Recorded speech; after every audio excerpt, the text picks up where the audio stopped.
Even with the polls opening in just 10 hours now, the presidential campaigns are still working at this hour in Wisconsin. Yeah, the latest polls show a still very close race in the state with perhaps a slight advantage to the president.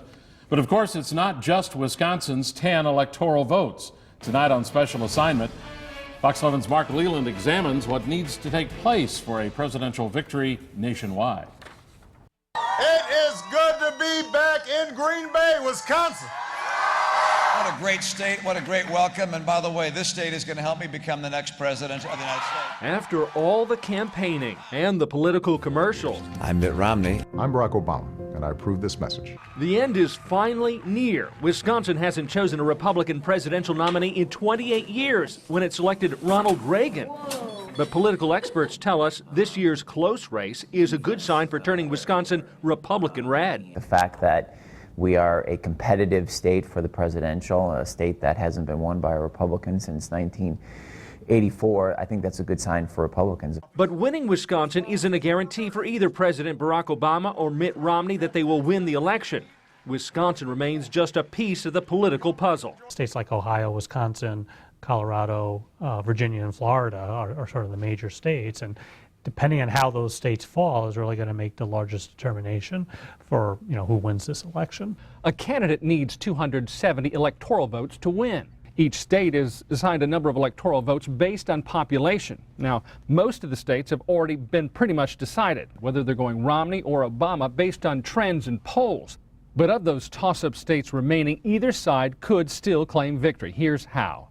The 4 states with the most votes at stake are Florida, Virginia, Ohio, and Wisconsin. And if Mitt Romney were to get all 4 of those, that's enough for him to win.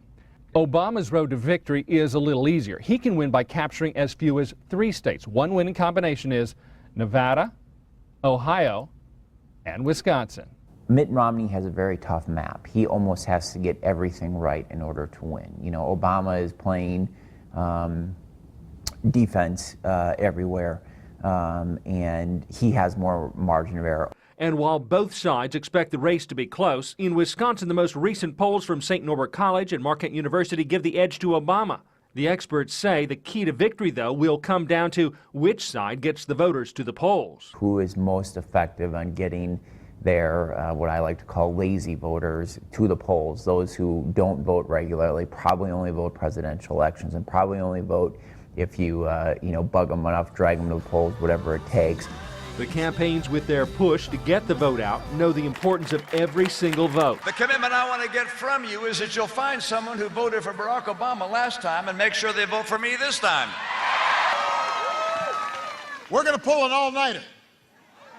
No sleep.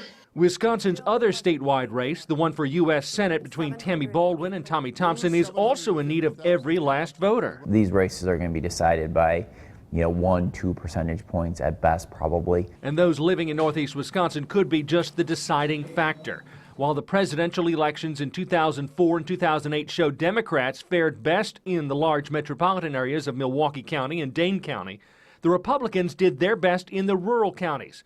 As you can see from the maps, northeast Wisconsin isn't a stronghold for either party. It often comes down to sort of these melded areas like northeast Wisconsin and the sort of the Appleton Green Bay corridor. It's a large group of voters there. It's a flip-flopping area of voters. Sometimes it goes to Democrats, sometimes it goes Republican. That's why both parties, with the candidates, political friends, and even celebrities, the enthusiasm is amazing, have continued to the end to make the push here in northeast Wisconsin, looking for your vote. On special assignment, Mark Leland, Fox 11 News.